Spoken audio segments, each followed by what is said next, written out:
Good morning, Stanley. Huge welcome from the most beautiful parts of South Africa. And especially, we've just had a conversation and it's 1 a.m. your time. So you are doing well to be out of bed and joining us. So thank you so much for that. Good morning, Michelle. Yeah, and good morning to everyone. And it's an absolute pleasure being here. Well, 1 o'clock in the morning, it feels fresh and it feels new. So I'm looking forward to this conversation.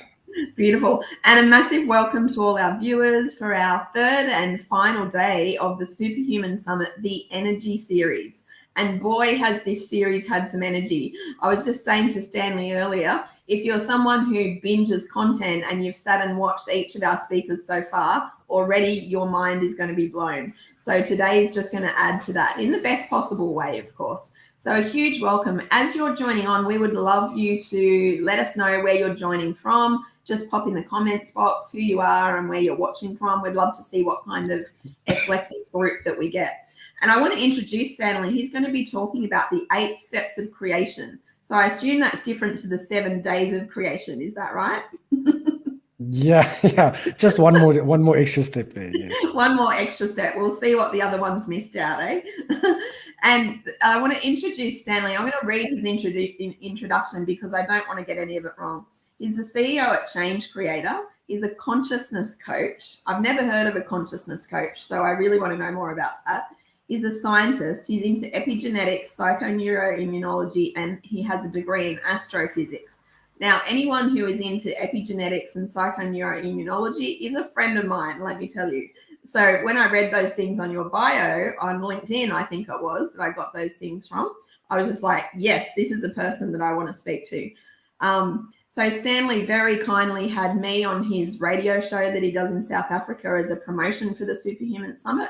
So we're hoping to get some of his South African listeners perhaps on the replay due to the time difference. So welcome to anyone who's calling in from anywhere. We've got some people from Newcastle, from Sydney. People are starting to join the stream. So from there, I will hand it over to you, Stanley, and share with us what the 8 steps of creation are all about.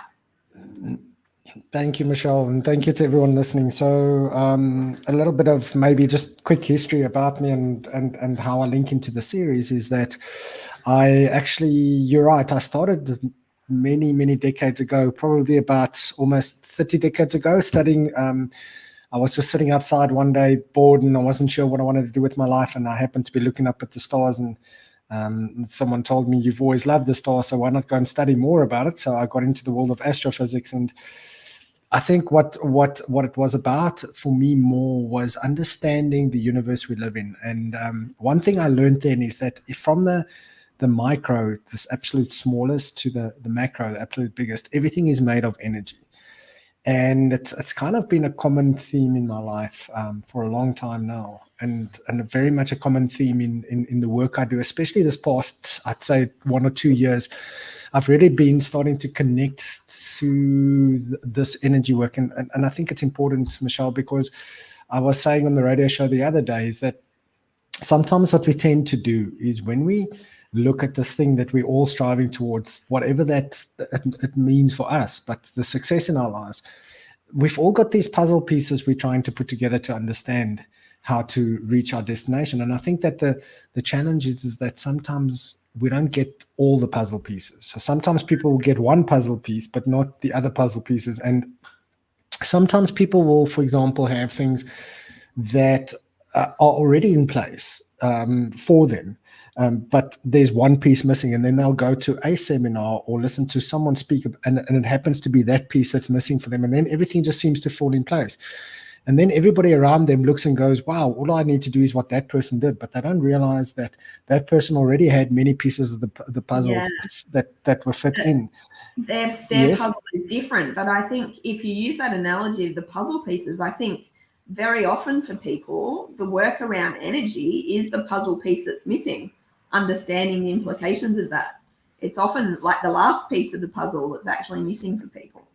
Yeah, and I can share with everybody online and listening that it was for me, actually, and that's why I spoke about this. And I wanted to see in the past year or two, for example, in my life, what changed so significantly compared to the last 10 years. And one of the things, well, the only really thing I can say that's different is the work I do in the energy work. work, and realizing how important one of my mentors, current mentors, a man by the name of Dr. Joe Dispenza, talks about entering what he calls the world of possibility. Which is away from the 3D world, the world of, I call it the world of options. People have options in their lives, many options, options to change their jobs, options to change their relationships, options to eat better, to live better. These are options. But the reason that they never get exercised is because people don't see it as their possibilities as well. So the possibility of being healthy, the possibility of being wealthy, the possibility of being happy in a relationship, for example, these are just examples I use. These possibilities don't even really exist, honestly, inside most people's heads. The only option that exists for many people is just to carry on doing what I'm doing and hopefully somehow get to the end. That's it. So I realized that in order for us and for many of us to change our current options into better possibilities, we need to enter this world of energy. So it kind of brought me to what tonight's topic is about. And I say tonight because it was a night an hour ago for me, but it's like 1 o'clock in the morning and it's fresh, as I said. So this morning's, let me remember this morning's topic is the 8 steps of creation. And just through I've been really blessed to have really worked with some great minds, great thinkers. And I always say, I'm just fortunate enough to be able to put things together in a way that it makes sense to me and present it to others. And this is through my years of working with people, just observing the different steps and the different parts of creating, whether it is the body you want, the financial situation you want, the business you want, the life you want, whatever it is you want to create, that like these different puzzle pieces, that we understand every single one of these steps. We call them steps. We can call them puzzle pieces, call them whatever sits well with you. But every single one of them in its own way, firstly, is an important part of the whole process that we need to consider. And secondly, also important is that I also want to show as we go along how energy is flowing in its different forms through these different steps and through these different puzzle pieces. So what I'm going to do, it's the first time I'm using this the StreamYard.com. So I'm excited to see how it works. So I'm going to share, if Michelle, maybe you can just share that you can see the screen properly. Yeah, I'll let you know when I can see it. All right. I'm just looking to see. It looks like I need to share the screen, and I want to share the audio as well, just for the one file. Okay. And I'm going to hit the share button. If you can maybe just let me know when you are able to see it. I'm going to see if I can get the presentation up and running. Nada, can you bring the shared screen up? Awesome. Thank you. Yep, we can see it now. It's all good. Okay, great. So I'm going to go through as I said, the 8 steps of creation, and then I'm going to explain something. I'm very excited. There's something we've been working on for the good part of 5 years now, a system to help people understand how these energies flow in us. And I'm going to be offering all our listeners a free report and a free insight into the specific situation. So I'll explain it towards the end. But I first need to explain these steps and how they fit in. So when I thought about how to explain and this is the way I see it. So I'm always saying there's no absolute truth to anything. This is just my truth and what I've observed. And when it comes to my observation of the 8 steps of creation, I'm going to start at the very beginning, which is the C in creation. So I decided to create an acronym which can help us remember the steps under the word creation. So starting with the very first word or letter under the word creation, the C. The C stands for probably the most important part of anything starts, or any creation act starts with your total commitment towards that creation. So it's probably one of the most important ingredients of creation in life. But it's also, I have found, it's probably also one of the most poorly understood one. So what does it mean to really commit to something? And the reason why I say, Michelle, is that it's so poorly understood at times is because we confuse commitment with desperation. And yeah, isn't that the truth? Yeah. And I was asked this a couple of years ago when I was sitting in a position and I was being asked by someone saying, are you really ready for the changes you're talking about? And I said, yes, I'm ready. And they asked me, well, have you been ready before? And I said, yes, I've been ready before. And they said, well, what's different this time? And I thought about it, and eventually it came down to this commitment word and saying, but I'm really committed this time. And the person got me to look at myself and ask the question, am I really committed, or am I just really desperate to change my situation? Because the energy from the two are completely different. Yeah, it's either reductionist Yes. energy or expansive energy. Yes, and absolutely. And I mean, having spoken in the series about energy already, I'm sure you've had this conversation in many different platforms already. But the kind of energy that you radiate is the kind of energy that's going to come back. If you're radiating an energy of desperation, that is a very negative energy to be trying to create anything in your life. And unfortunately, many people around the world are attempting to create with that specific energy at the moment.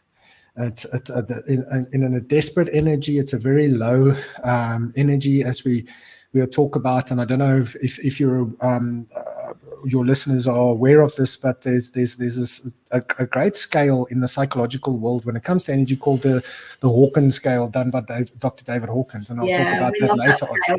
Please do talk about that. But AJ and I love that scale. Absolutely, and I love the work behind that scale and the thinking behind it, because it's a way. You see, I'm very much about measurements.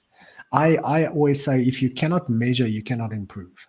So my question is, how do we measure these type of things that we've previously considered immeasurable and shouldn't consider immeasurable anymore? Because the way science is changing the world, things that we weren't able to do just 5 years ago, we're able to do today. So there must be a way for us to start getting closer and closer to understanding these energies people are in.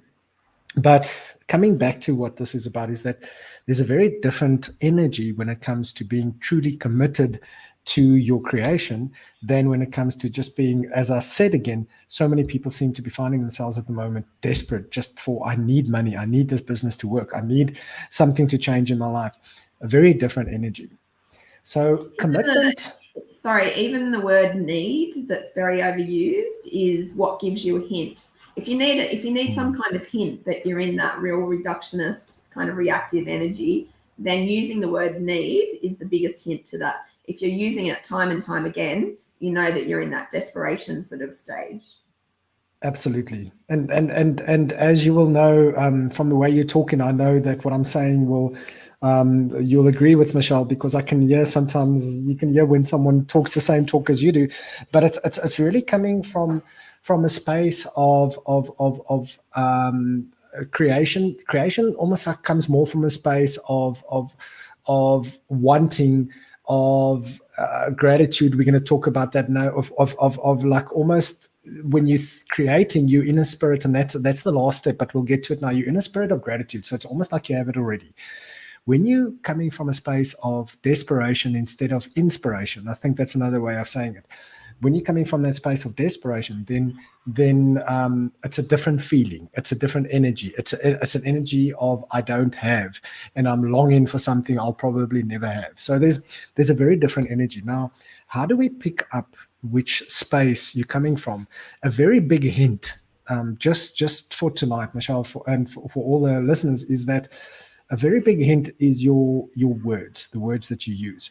Someone who's not coming from the right space will make all their commitments with what we call powerless speech acts. So they will be things like, for example, I hope I can do this. I'll try.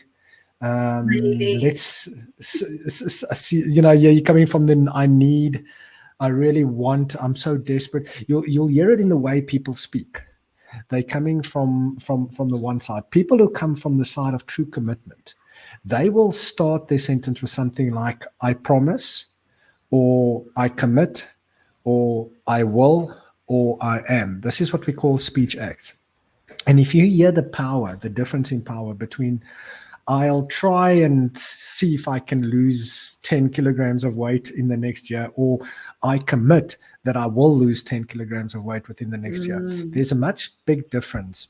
even those two. just being on the receiving end of those two comments and listening, you can tell the difference in the listening, because the words actually have a different vibration, and so they land differently, whether depending on what they're in. Absolutely, and that's one thing I always tell people, and just a hint into where our power lies. Our power lies in our ability to release our energy. That's really what our power is all about. The more energy, the more positive energy we can release in our creation, the faster the creation will happen, the more powerful the process will be. But it really pause for a second, AJ, or someone on the feed. Can you just write in the box, our power lies in our ability to release our energy? That's a great quote from what you've just said. Awesome. So thank you, Michelle, and helping us understand that is that the more we're able to connect and release our energy, the more powerful we become as human beings. But it's our egotistical mind that stops us from releasing that energy in the way that it's supposed to be. So I think another way of saying it just for today is that I'm sure we're all aware of the difference between the conscious, the subconscious mind. When you are not standing in your power in true commitment, all you can use at best is the conscious mind. So you can use your willpower, you can use your focus, you can use all of these things, but eventually you get tired because that's for like the 4% of your power. Your real power, that 96% of your energy power, lies in the subconscious. But you need to learn how to release it. So that is why the first step towards creation is understanding what a true commitment is, how to create a true commitment, and how to use a true commitment to release the power to create. So that's the very first step. And whenever I think of the power of commitment, I think of W.H. Murray, who decided to, I think he was the second or third person ever to climb Mount Everest, and the conditions were against him year after year, and he just kept trying, and he just kept, well, there's the word trying, it's a word we don't like to use. But he just kept going back to the base of the mountain, wanting to climb it. And every time weather conditions or something else would get in his way. And eventually, when he did make it to the summit of Mount Everest, against many great odds, he wrote his book. And in that book, just got something in my throat. But in that book, he had one of my favorite quotes of all time. And he said the following. He said, "Until one is committed, there is always going to be hesitancy, the chance to draw back, always ineffectiveness." And he says, "Concerning all acts of initiative and creativity, there is one elementary truth, and the ignorance of that which kills so many ideas and splendid plans. And that truth is that the moment you definitely commit yourself, then providence moves too." For me, another way of saying that is the moment you truly commit yourself, energy starts moving too. The universe moves in your favor. Things start happening. But that's so powerful because that's talking about the power of your intention, creating alignment through everything else in your life. That is incredibly powerful. Absolutely. And Dr. Wayne Dyer wrote a beautiful book called The Power of Intention. I think you're absolutely right with that, Michelle. If I reworded it in my own way, I would call it the power of commitment, the power of intention being the same way. And if you look at this powerful statement inside, I tell people all the time, inside this one statement is the key to life. It's that it's the only thing that's holding the majority of us back from achieving our creations in life is the level of our commitment and the fear to connect to that commitment and to make a real commitment and where that space where that commitment is coming from. And then also finally our understanding that our true power as human beings come from the fact that we have the ability, and we are the only beings, as far as we know, that have the ability to do this. And that is that we have the ability to act despite our thinking and feeling. So we do not have to be controlled by our negative moods. We don't have to be controlled by our negative thinking. Our power is the ability to act despite those days when we get up and we feel negative and we think negative. That's real power. And the more you're able to stay committed and to act despite that, the faster you're going to create whatever it is you choose to create. But unfortunately, too many people are the other way around. They are controlled by their thinking and feeling. Yes, please, Michelle. Can I just ask you a question about commitment? Do you think that there's people who don't even know that they're not committed? like people who think that they're committed to a goal, and they would tell you that they're committed to a goal, but it turns out they're actually not committed. Michelle, absolutely. And I'm going to take you back a step, even a step before that. Not only are there people that think they're committed to a goal that are not committed, but there are people who think they have goals who don't have goals. And because I have found, because this became my first area of speciality, and by the way, for everybody listening here and all the listeners that are going to be a part of this program, I'm going to be giving a free copy of my book, of my first book I wrote, Lift Off: The Secret Keys to Launching Your Goals, which is all about this specific topic, about the mindset around goals and about how people actually do not really understand the purpose of a goal, how to really set a goal and how to go about achieving it. I would say it starts there even before the commitment. So there's two big problems: is people believe they have a goal, but they don't really have a goal. So it never really has or is allowed the space to grow into something more. And secondly, people who believe they committed, but they're not really committed. They just, as I said, not coming from a place of commitment, they're coming from a place of desperation, which is a totally different energy. I just want to jump in and read a couple of the comments from people. So someone's saying, are you committed or just interested? So that's a great distinction. And then someone else is saying that language is so critical to our energy, which is so true. Absolutely. And again, coming back to the theme of what it today is the energy. So as I said, we're going to see it running throughout these 8 steps of creation. So can I move on to the next one? Are you ready? Absolutely. Yeah, bring it on. Okay, another one is the second one, the R in creation, stands for the second step. And these steps don't have to be sequential. I just like the order because it fits in with a word. But the second part, let's call it the 8 parts for tonight to cause less confusion, but they are also steps that need to be taken, has to do with something I'm sure we've all heard a lot about, and it also is very connected to the idea of energy, and that is called the law of resonance. And the law of resonance says, as within, so without. As on top, as above, so below. So in other words, if you are never going to create anything of significance in your life on the outside, in the 3D world, if you haven't first created that thing on the inside, in the non-physical world of possibilities. Right. So this is just another way of saying something that should really not be new to anybody. I mean, we've been told about this for thousands of years already. And the truth is, if you're not going to hold something on the inside, then you're never going to hold it on the outside.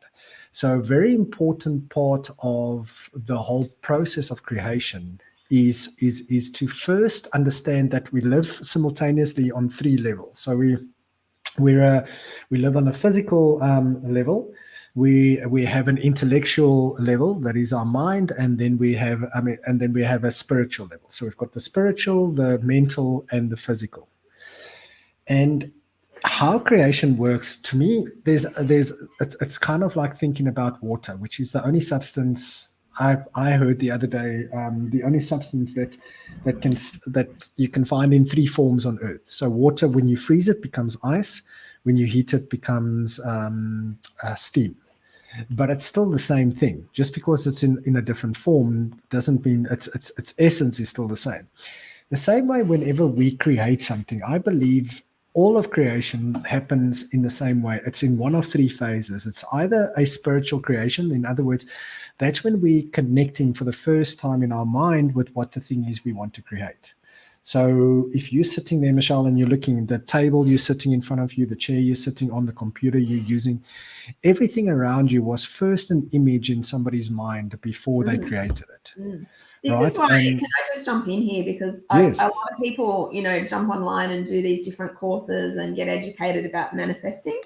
And those same people don't even realize that their actual existence in a physical world that's around them is what they've already manifested. So they don't even realize they're already great at manifesting.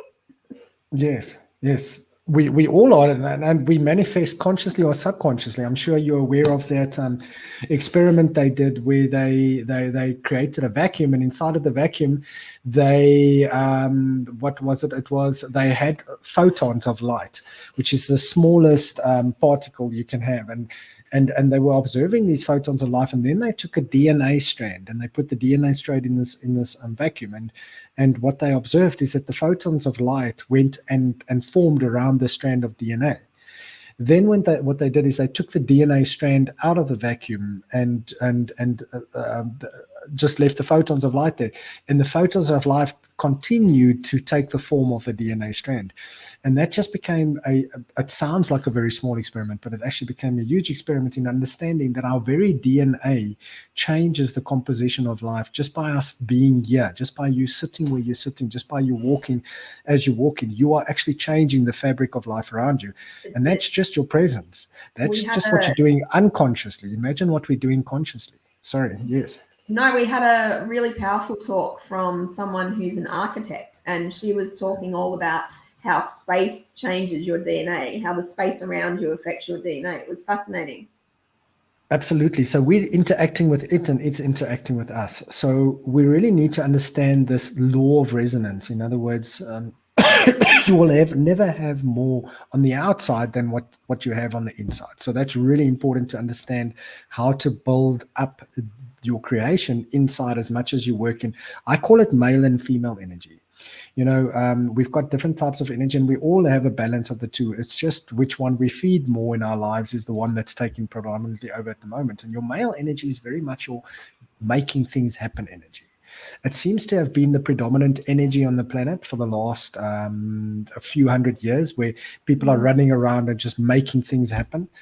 I think there's a lot more of a female energy starting to come through, and the female energy is allowing things to happen, observing things happen. In other words, not forcing things to happen, but being a part of what's happening in a sort of a more unconscious way. So I see this. It's very nurturing as well. Very nurturing, yes. Supporting and creating a container for things to happen in. Absolutely. And we need to understand the importance of the female energy. We're not even talking about that in today's session, but that female energy, understanding how to use it in balance with the male energy. Because being a male myself, we just want to wake up every day and we just want to run and make things happen and make those calls and make the money come in. But we've lost the power of allowing things to happen as well. So that's kind of what this resonance is with, and we'll get more into that energy now. I'm going to make a recommendation for people who might not have seen it before.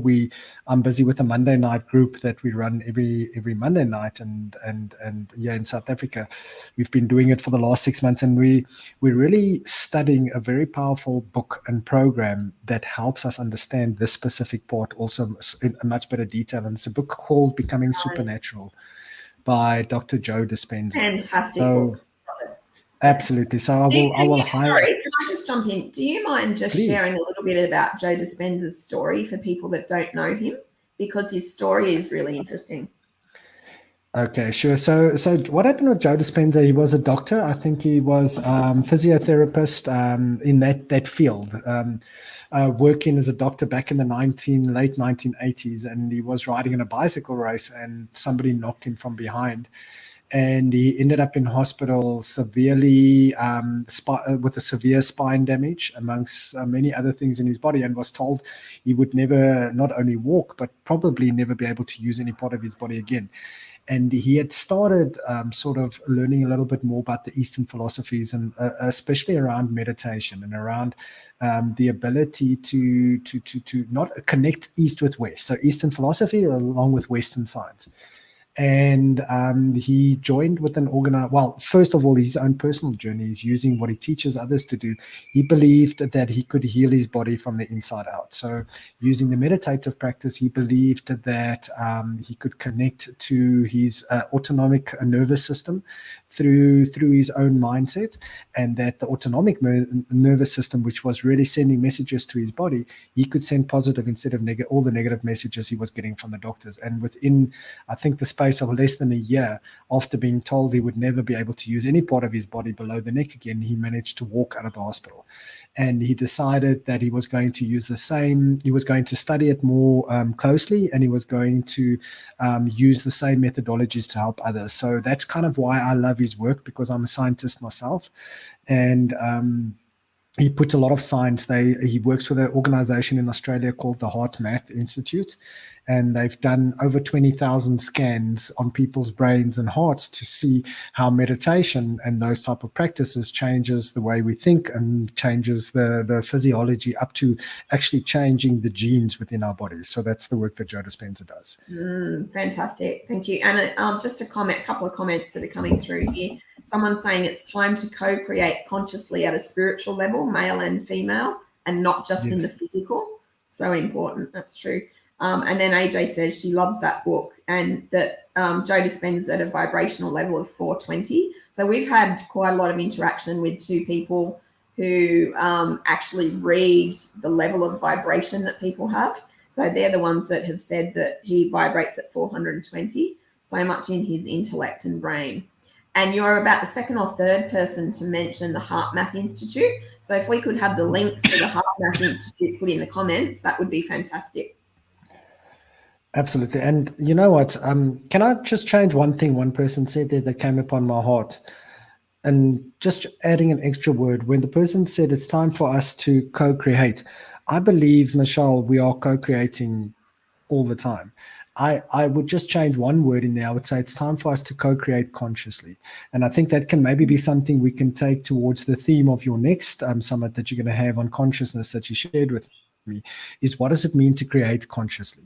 So when we get to that summit, then we can talk a little bit more, as you mentioned, what does it mean to be a consciousness coach, and what does consciousness really mean? I just believe that we are co-creating all the time, but I think the world is starting to become more conscious in our creation. Fantastic. Right. Okay. So I'm going to move on to the third third step or part, whichever you want to call it, creation. Remembering that first one being the commitment, that you need to understand your level of commitment. The second one being, are you resonating within what it is you want to resonate without? If you are not, follow programs like Becoming Supernatural with Dr. Joe Dispenza, which is like really a fantastic program that helps you learn how to do exactly that. Don't go and try and reinvent the wheel. Use the tools that are already available. And I'm just suggesting a few as we go along. The next part of creation that's also important is what I call engaging with the resistance. Okay, so this is something that is an important part as well, is to understand resistance and understand where resistance is coming from. As I'm going to share as we get to the end of today's talk, one of the main formulas I've worked with understanding change is one of the parts is that you are going to, no matter what you wish to do or achieve, you are going to experience resistance. So the question is, where does this resistance come from? And what I found is a little analogy to help people understand this resistance. And I'm going to use it here. And Michelle, this is the only thing I'm not going to know for sure. I'm going to play a quick video clip, something that everyone probably will recognize. I'm just not sure if the music is going to play. It should, because I said in we'll find out. Clip, it's all good. Let's see how it goes. It's only a few seconds long anyway, and then it's going to help me explain the resistance a little bit better. Look at this. What the hell is that?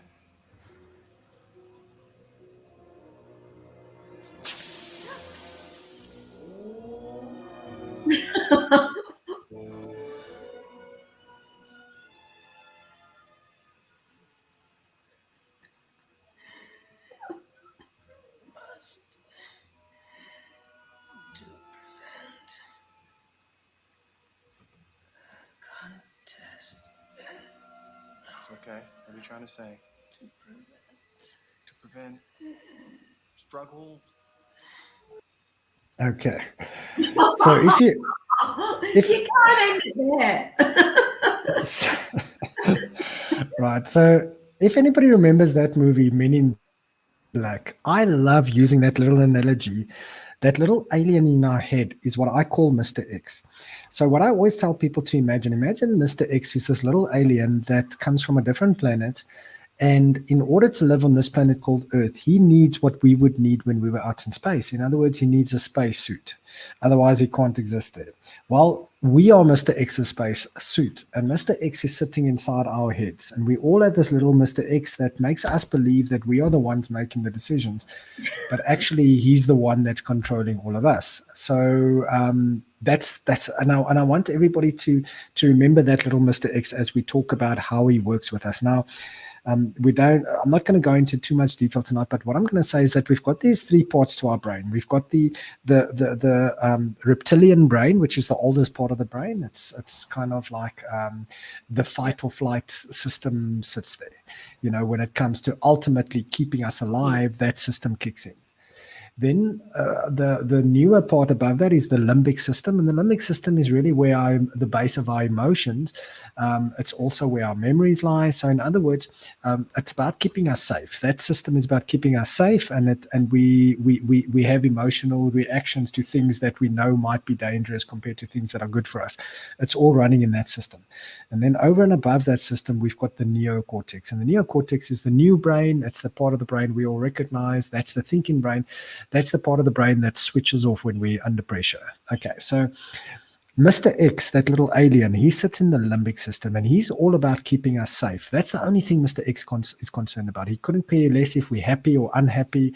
If we're nothing, the only thing Mr. X cares about is that we stay safe, because if our spacesuit is safe, then Mr. X is safe. Okay, so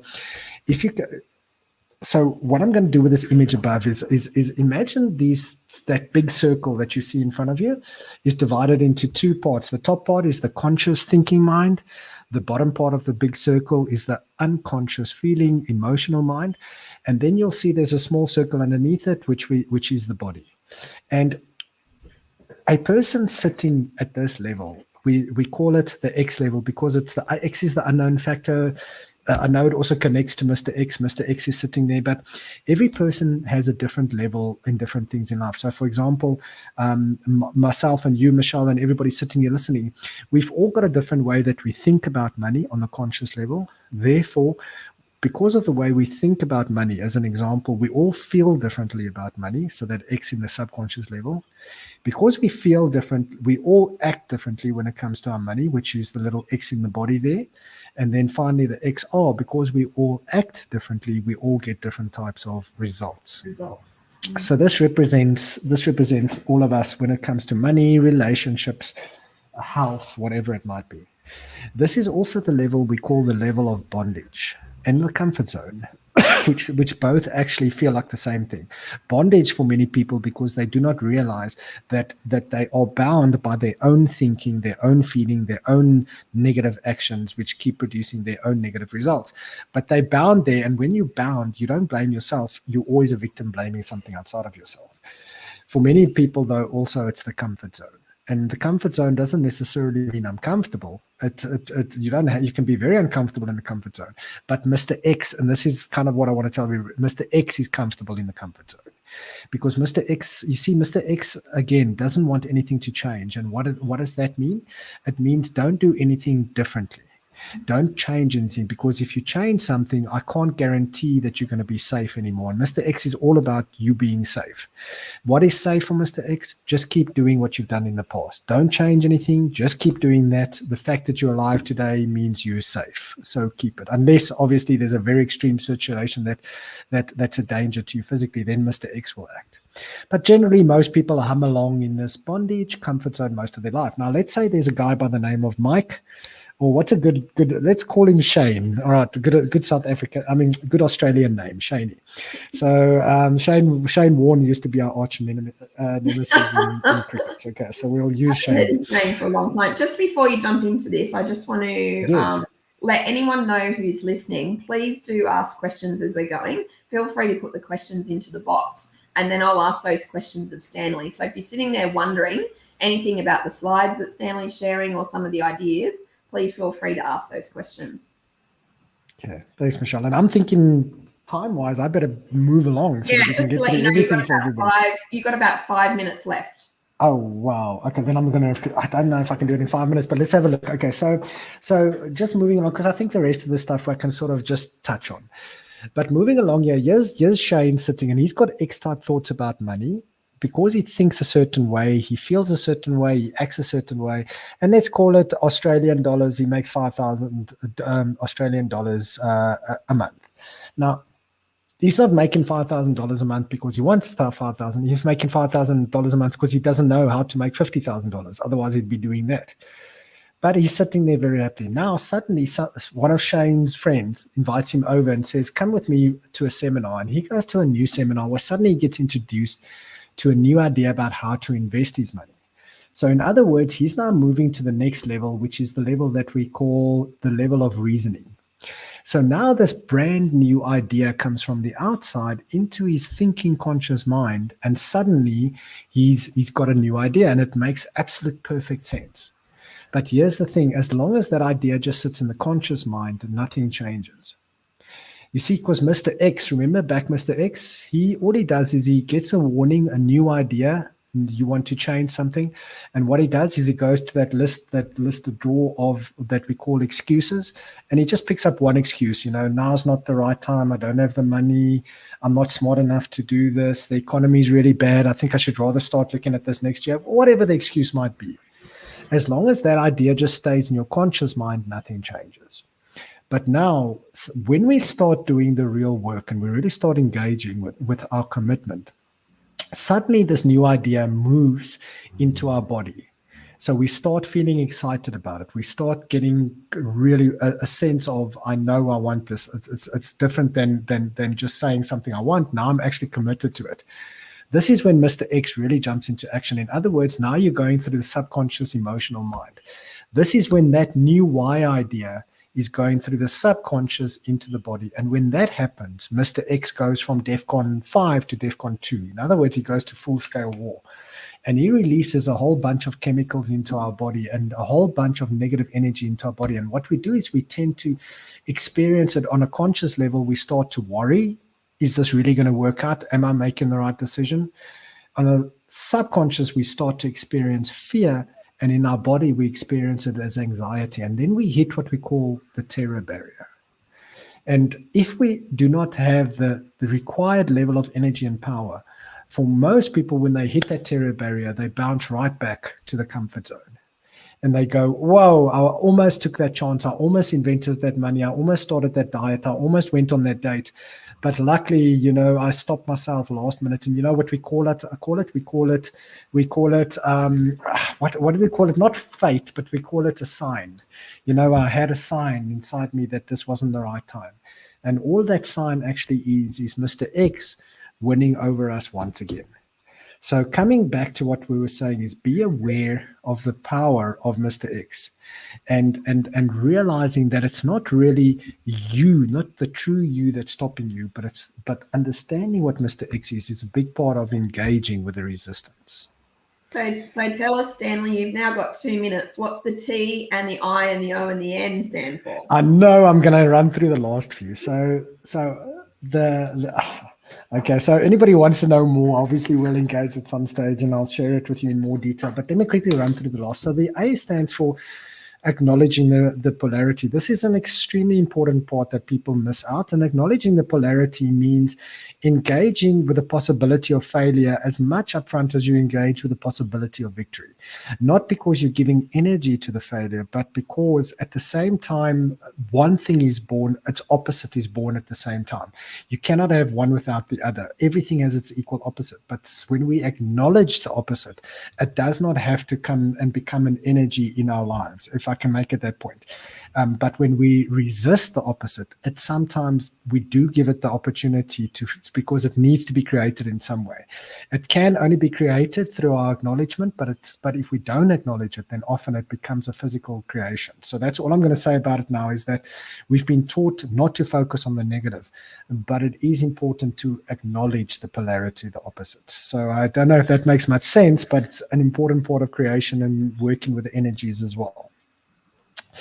Then the next one is all about total surrender. Total surrender means putting aside what you think you know in the world of possibilities, all things change.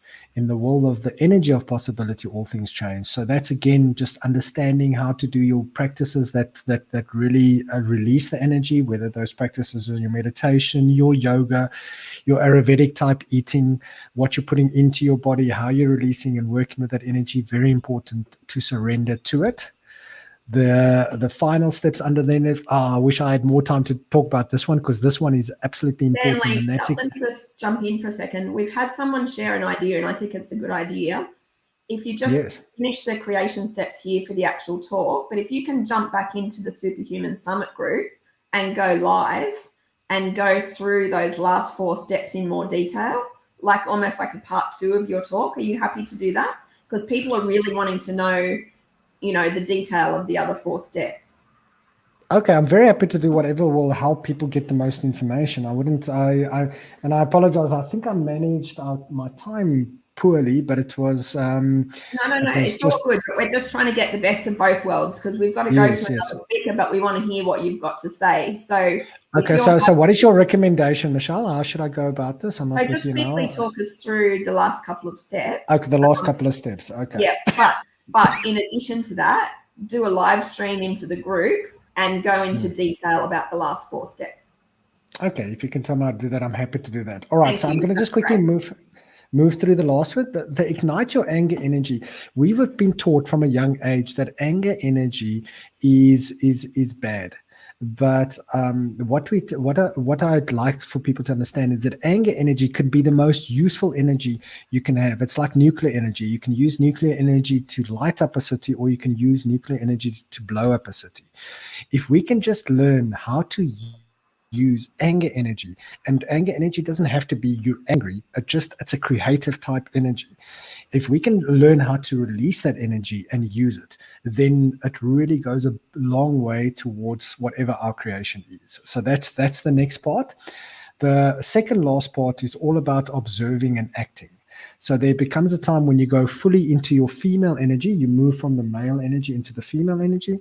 When you observe and act, that is when you need to create the space for that. And I think that the tool you use there, or the sense you use there, is intuition. As Wayne Dyer said wonderfully once, he said, when we pray, we speak to God.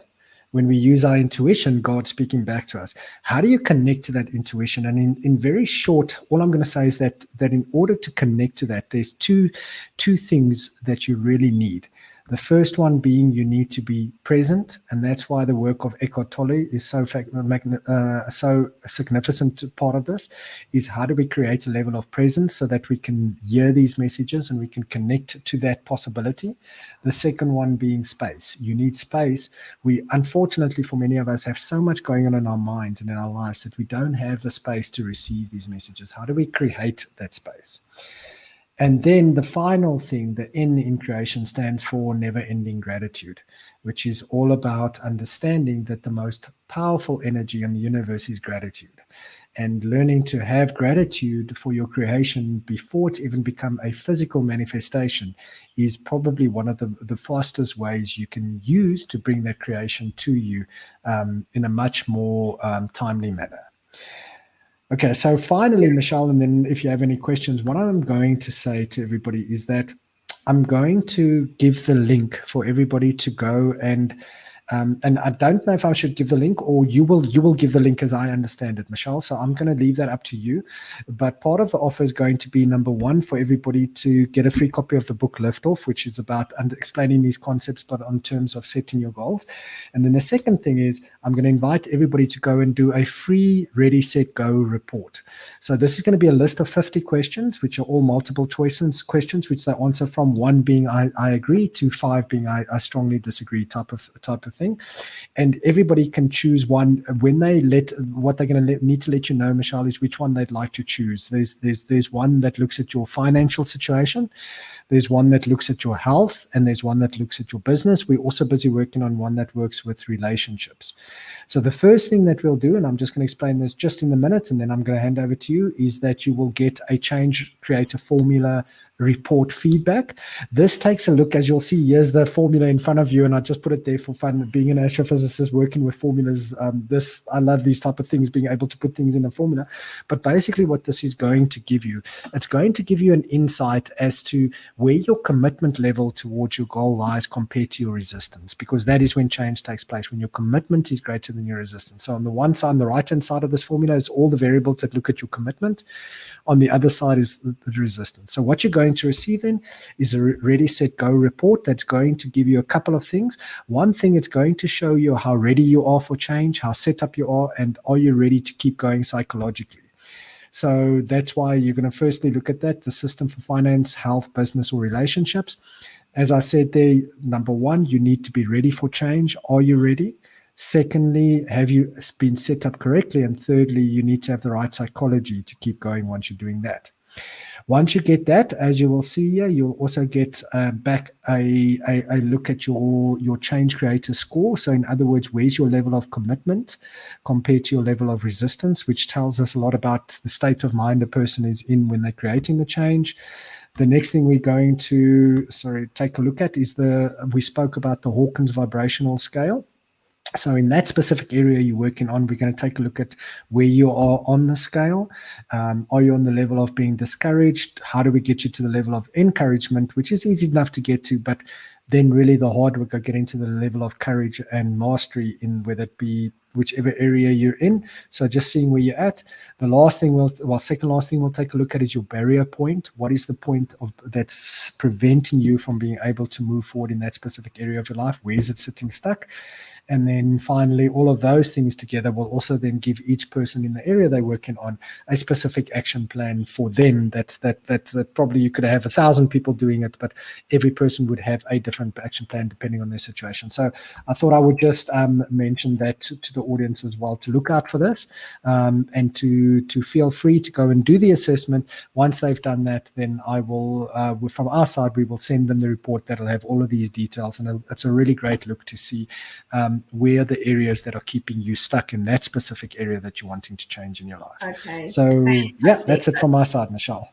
That's fantastic. Thank you so much. And for those people who are listening, don't worry about where you're going to find the links, because what we're doing is putting together a special sheet with all of the offers from every single speaker during the summit. And we're going to email that sheet out to you. So it will have all of Stanley's links that he's talking about. So you don't have to worry about going to find them. You'll receive them by email. So a massive thank you to you, Stanley. That's so much information in a short space of time, and that could have gone much longer. So sorry that we've had in terms of time, but we do look forward to your part 2 live stream into the Superhuman Summit group. Do that at your leisure whenever it suits you, and then other people will be able to jump in and have a look at that part 2, which really expands on that last part of the creation. So for the next speaker we've got coming up, her name is Jill Ogle, and she's doing a talk called Return to Wholeness using the shadow method. So we're looking forward to her talk. And we also want to remind you about the program that AJ and I have going that starts on May 3, and it's called the Superhuman Experience. So if you've loved what you've heard so far in our Superhuman Summit, then you would love to be part of the Superhuman Experience. It allows you to do a deep dive in so many areas in this amazing supported space with 2 people who love facilitating human transformation. So look out for the details about the Superhuman Experience and the links for that. If you are watching this on replay, please use #replay so that we know that you're watching it. And feel free to join us on our next speaker, Jill Ogle, in just a few minutes' time. Thanks, Stanley, and thank you for being on. Thank you, Michelle. We appreciate that. Absolute pleasure. Bye-bye. Thank you, everyone. Bye, Michelle.